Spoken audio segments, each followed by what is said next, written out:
नमस्कार दोस्तों। देखिए आज कितना बहुत ही सुहावना मौसम है। तो आप इस सुहावने मौसम को, बेहतरीन नज़ारे को आप दिल से धन्यवाद दीजिए। हृदय पर हाथ रख के कहिए वाह कितना सुंदर और बेहतरीन नज़ारा है। ये मेरे मन को शांत और सुकून प्रदान कर रहा है। मैं इसका हृदय से धन्यवाद अदा करता हूँ। देखिए आपको ऐसा आप 5 बार बोलिए, मन ही मन बोलिए, हृदय पर रख कर बोलिए, तो आपको एक अजीब एनर्जी मिलेगी और अजीब अंदर से खुशी की लहर दौड़ने लगेगी। जी हाँ, ऐसा होता है क्योंकि हमारा शरीर भी इस प्रकृति का हिस्सा है। और इस आप हृदय पर हाथ धर के संपूर्ण ब्रह्मांड में ब्रह्मांड के कुल मालिक की रहमत और दया कृपा बरस रही है, जिससे बेहतरीन मौसम सुहावना हो गया है, जो मेरे मन को शांत और सुकून दे रहा है। ऐसा आप बोलिए, आपको अद्भुत और बहुत अच्छी खुशी मिलेगी। इस पे मैं अलग से वीडियो लेके आऊँगा। अब उस पर आपको बहुत गहराई से समझाऊंगा मैं इसके बारे में। आज का विषय हमारा स्वस्थ रहने के लिए हमें क्या करना चाहिए। तो मैं सुबह के 3 नियम आपके लिए बता रहा हूँ। आप उनको अगर नियमित अपनी दैनिक दिनचर्या में शामिल कर लेना तो मैं समझता हूँ आपको जल्दी से कोई बीमारी लगेगी नहीं।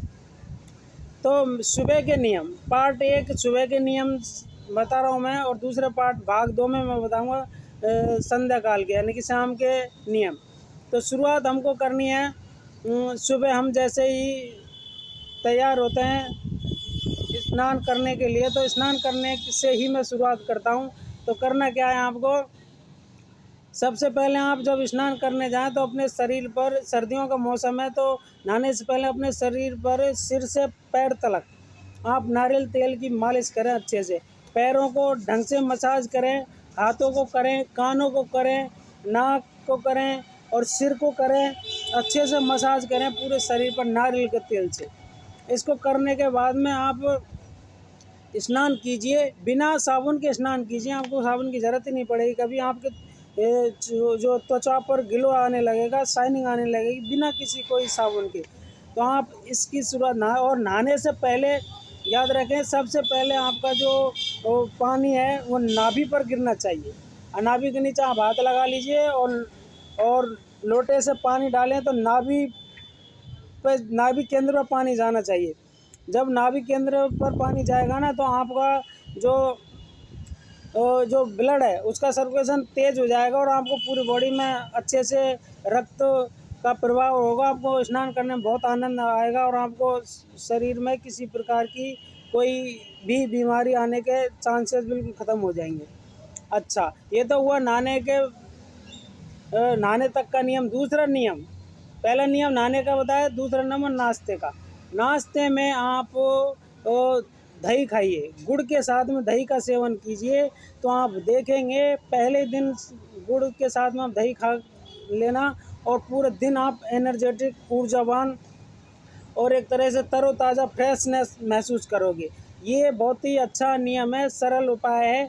दही खाइए, 1 चम्मच चम्मच से खाइए चाहे हाथ से खाइए, लेकिन एक आप जैसे 1 चम्मच चीनी डालते हैं ना, इतना ही आप उस मात्रा में गुड़ डाल लीजिए। चीनी की जगह गुड़ डालिए और दही खाइए आप, और उसको फेंट ना करें, घुमाएं नहीं, जैसा है जमा हुआ दही है उसी को खाएं। तो इससे देखेंगे आपके पूरे दिन जो एनर्जी में भरे रहोगे आप। आपका गैस कब्ज की जो बीमारी है ना, वो किसी दवाई से सही नहीं हुए, तो आप दही खाना शुरू कर दीजिए गुड़ के साथ में, और आप देखिए आपके डाइजेस्टिव सिस्टम को कितने अच्छे से इम्प्रूव और दुरुस्त करता है। दूसरा नियम है। और तीसरा नियम जो है आपको खाने का, दोपहर को जब भी आप लंच करते हैं तो खाने के ठीक पहले पानी ना पिएं। खाने के ठीक पहले आपको पानी नहीं पीना है, नो, नेवर। और खाने के तुरंत बाद ही पानी नहीं पीना है, क्योंकि शास्त्र में बाघ भट्ट जी के आयुर्वेद शास्त्र में लिखा हुआ है, भोजन अंते विषमवारी, भोजन के अंत में पानी पीना विष यानी कि जहर के समान है। तो आप भोजन से तुरंत पहले पानी ना पिएं और भोजन के तुरंत बाद भी पानी ना पिएं, क्योंकि दोनों स्थिति में ही पानी पीना हमारे डाइजेस्टिव सिस्टम को बिगाड़ता है। क्योंकि खाना खाने से पहले और जो हमारी जठर अग्नि है, पेट में जो आग जलती है, अगर पानी पी लिया तो वो बुझ जाएगी, तो फिर खाना पचेगा नहीं, सड़ेगा। दूसरा, खाने खाने के एक स्वर विज्ञान का नियम और बताता चलता हूँ मैं साथ में।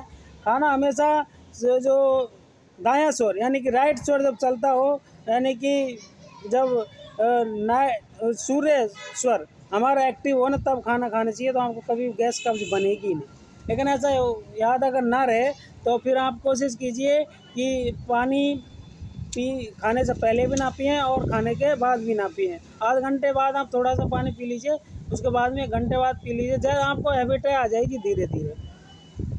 ये मैंने 3 नियम बताए, इनका फॉलो करेंगे तो आप देखेंगे 3 दिन में ही आपके शरीर में अनेक प्रकार की एनर्जी और ऊर्जा आने लगेगी। आप अपने अलग अलग और अच्छा फील महसूस करने लगोगे।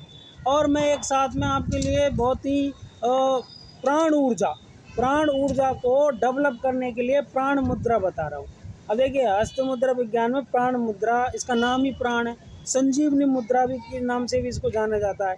आपको प्राण मुद्रा आप करिए, सुबह आप 10-15 मिनट इसके लिए अभ्यास करते हैं, कोई बात नहीं, आपके लिए समय नहीं है, आप बस में, ट्रेन में, कहीं भी बैठ के जा रहे हो ना, तो आप बेधड़क इस मुद्रा का लगाइए। और इसका नाम ही प्राण मुद्रा है, तो इसको संजीवनी मुद्रा के नाम से जाना जाता है। आपको किसी भी प्रकार की हरारत, थकावट, कमजोरी, वीकनेस, जॉइंट पेन, शरीर में कहीं प्रकार का ऐसा लगता है कि एनर्जी रही नहीं, ऊर्जा रही नहीं, तो आप इसका अभ्यास करना और फिर आप बताना मुझे कि वाकई में इसके लाभ कितने हुए आपको। पहले आप वीडियो को देखें, फिर एक एक बात को समझें और प्राण मुद्रा लगानी कैसे है वो देख लीजिए। ये जो जल तत्व और हमारा पृथ्वी तत्व होता है, छोटी छोटी उंगलियों को दोनों को जुड़ा दीजिए, किससे? अग्नि से, अंगूठे से मिला दीजिए और ऐसे घुटनों पे करके बैठ जाइए। ऐसे छोटी उंगलियों को दबा दीजिए, बस टच कराना है और घुटने पर रख के आज कमर सीधी करके बैठ जाइए। 10-15 मिनट लगातार, इस 45 मिनट इस मुद्रा का आप अभ्यास कर सकते हैं। इतना नहीं है तो आप 15 मिनट करें, 10 मिनट करें, और पहले दिन से आप इसको अद्भुत लाभ। भूख प्यास लग रही हो ना, लगा के बैठ जाओ, भूख प्यास खत्म। जी हाँ, ये प्राण मुद्रा है। आपको किसी प्रकार की कमजोरी अगर आती है ना, तो आप इस मुद्रा का अभ्यास करना शुरू कर दें, आपको देखेंगे उस कमजोरी का और उस वीकनेस का धीरे धीरे नष्ट हो जाएगी वो और ख़त्म हो जाएगी। तो प्राण मुद्रा जीवन में बहुत अहम मुद्रा है। हस्त मुद्रा विज्ञान में इसका सर्वोपरि स्थान है। तो इस मुद्रा का आप अभ्यास करिए, 3 नियमों का आप पालन कीजिए और गुड हेल्थ और गुड माइंड प्राप्त कीजिए। बहुत बहुत धन्यवाद, बहुत बहुत आभार।